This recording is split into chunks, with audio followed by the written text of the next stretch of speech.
Hello सभी दोस्तों को नमस्कार। मैं प्रमोद कुमार आज फिर आप लोगों के साथ एक प्रश्न डिस्कस करने जा रहा हूं जो इस समय बहुत ही चर्चा में है। ये प्रश्न जो है हमारे इतिहास को बताता है और जो बीते हुए समय है उनको कुछ सिखाता है, उनसे कुछ सीखने को मिलता है। तो बिना इतिहास के किसी देश का भविष्य निर्धारित नहीं किया जा सकता। तो इतिहास के बारे में जानना बहुत ही ज़रूरी है, क्योंकि दूरदर्शी निर्णय तभी लिए जाते हैं जब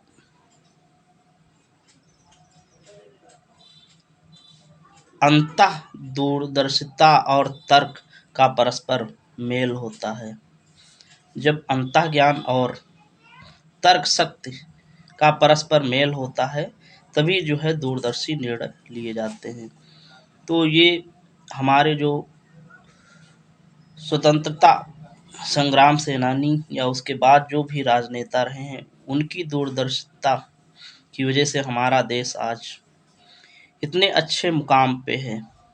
तो हम भी जब सिविल सेवक चाहे आईएएस आईपीएस आईएफएस या पीसीएस जिस भी पोस्ट पे पहुंचते हैं तो हमारी ये नैतिक जिम्मेदारी रहती है कि हम जो कार्य कर रहे हैं उसको दूरदर्शिता आगे आने वाले समय को ध्यान में रख के किया जाए, जिससे कि हमें उसका बहुत अच्छा ही परिणाम प्राप्त हो।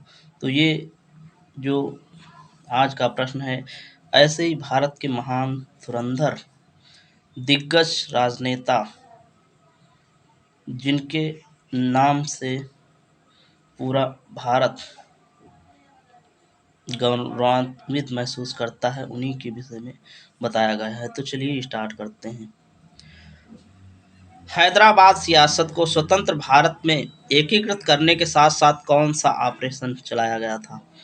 तो एकीकरण जो हैदराबाद सियासत थी जब भारत देश आज़ाद हुआ तो उस समय वो अलग थी। वहाँ के नवाब बहादुर जंग जो थे वो पाकिस्तान से मिलना चाहते थे और पाकिस्तान म्यांमार के रास्ते जो है हैदराबाद निज़ाम को हथियार, पैसा, ये सभी ज़रूरी वस्तुएं जो हैं उपलब्ध करा रहे थे। तो इसलिए और वहाँ पर जो है हिंदू व्यक्तियों के साथ बड़ा गलत व्यवहार, स्त्रियों के साथ भी बहुत अभद्रणी व्यवहार किए जा रहे थे और वो भारत में सम्मिलित भी नहीं होना चाह रहे थे। तो इसलिए हमारे जो राजनेता उस समय गृह मंत्री थे सरदार वल्लभ भाई पटेल जी ने, उन्होंने एक पुलिस कार्यवाही को कहा तो उसी का नाम दिया गया था ऑपरेशन जो है पोलो। तो इसमें जो है 4 ऑप्शन, ए है ऑपरेशन डेजर्ट स्टॉर्म, बी है ऑपरेशन पोलो, सी है ऑपरेशन विजय, डी है ऑपरेशन लाल सागर। तो इस प्रश्न का जो सही जवाब है वो ऑपरेशन पोलो है। तो श्री लाल बहादुर सरदार वल्लभ भाई पटेल जी ने जो है सैनिक कार्रवाई करने के लिए कहा था। तो इसी से जो है ये जो कार्रवाई हुई उसी की वजह से ये जो है ऑपरेशन जो शुरू हुआ इसी का नाम पोलो रखा था। ये ऑपरेशन जो है 13 सितंबर 1948 को शुरू हुआ और 18 सितंबर 1948 को जो हैदराबाद के निज़ाम की सेना जो थी वहाँ की और जो भी ऑस्ट्रेलिया या पाकिस्तान के जो भी सैनिक मदद के लिए गए थे उन सभी ने वहाँ पर समर्पण कर दिया। तो इस ऑपरेशन का लक्ष्य था जो है हैदराबाद सियासत को नव स्वतंत्र भारत में एकीकृत करना।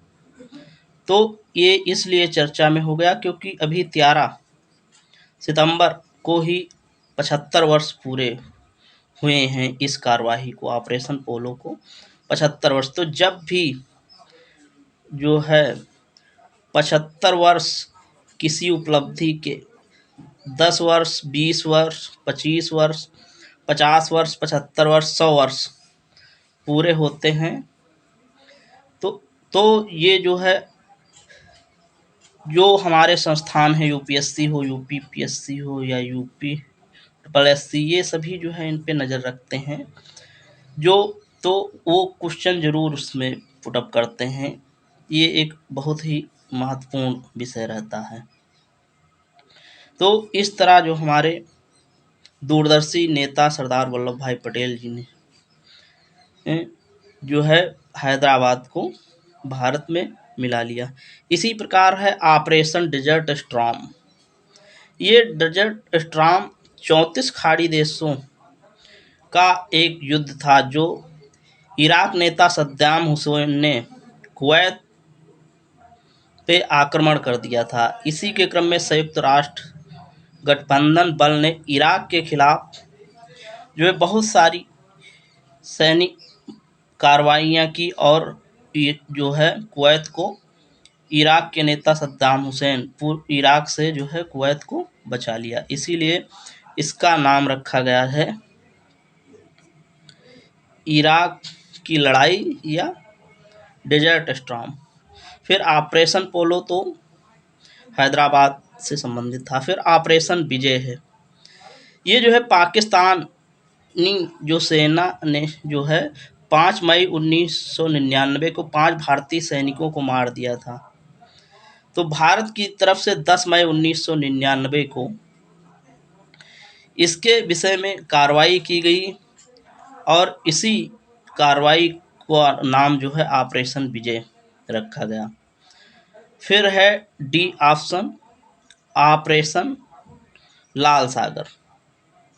तो ये जो ऑपरेशन लाल सागर है, ये जो है जो समुद्री मार्ग हैं उसमें अंतर्राष्ट्रीय संचालियता, जो विभिन्न देशों का व्यापार और लेन देन या हवाई अड्डों पर ठहरने उतरने तथा इन सब में अनुभव साझा करने तथा उनको आदान प्रदान और सुरक्षित रूप से प्रयोग करने के लिए और उन्हें अच्छी तरीके से संचालित करने के लिए भारत और सूडान के बीच एक नौसेना युद्ध अभ्यास 7 जुलाई 2022 को हुआ था। इसी का जो है नाम ऑपरेशन लाल सागर रखा गया था, जो कि भारत और सूडान के बीच एक नौसैनिक युद्ध अभ्यास था। तो ये जो हमारे नौसैनिक युद्ध अभ्यास होते हैं हमारे देश द्वारा किए जाते हैं, ये जो है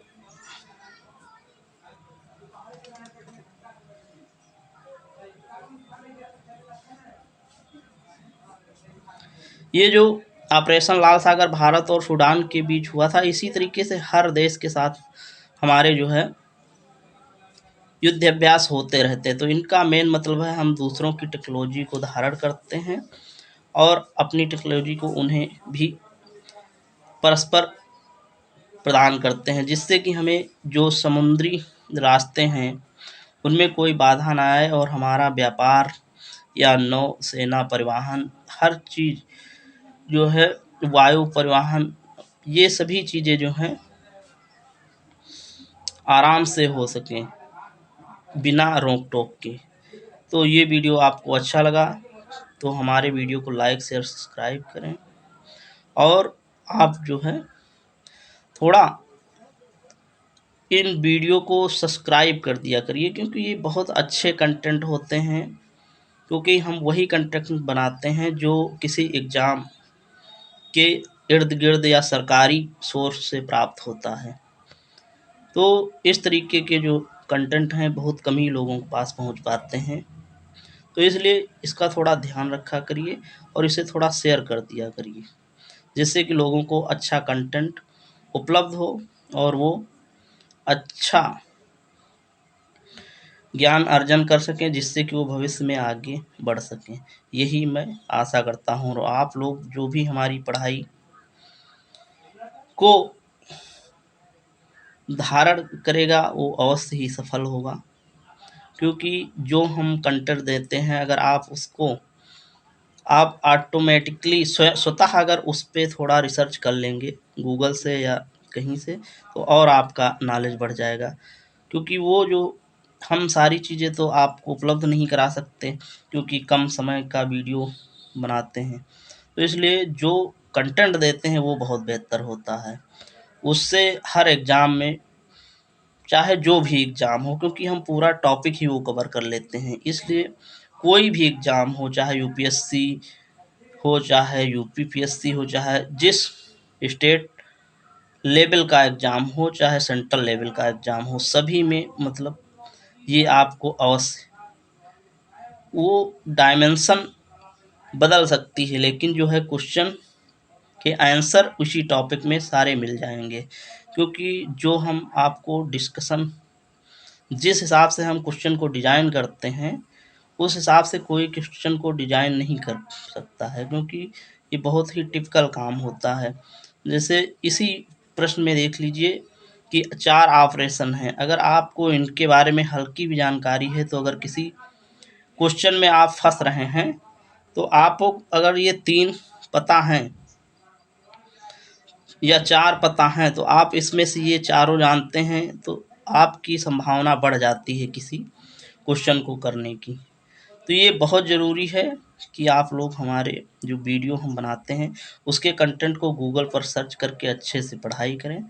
और यही जो है ये गागर में सागर भरने का काम करते हैं, क्योंकि हम भी 10-12 साल से तैयारी कर रहे हैं, तो हमें इन चीज़ों का अनुभव हो गया है कि कितना लेंथी आप लोगों को मैटर देना बेहतर रहता है या कितना शॉर्ट।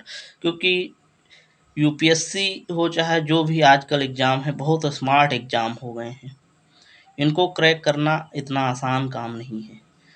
तो इसलिए इन पर बहुत ज़्यादा आप लोगों को स्मार्ट वर्क करना है, क्योंकि जो पैटर्न बदल रहे हैं लगातार बूझने के, और उनकी जो है प्रवृत्ति जो है, जो एग्जामिनर की प्रवृत्ति है, उनको पहचानने के लिए हम के फॉर्मेट आपको दे सकते हैं। इसलिए आप लोग निसंकोच हमारे वीडियो को देखा करिए और उससे जो है लाभ प्राप्त करिए। तो सभी को बेस्ट ऑफ लक। बहुत बहुत धन्यवाद।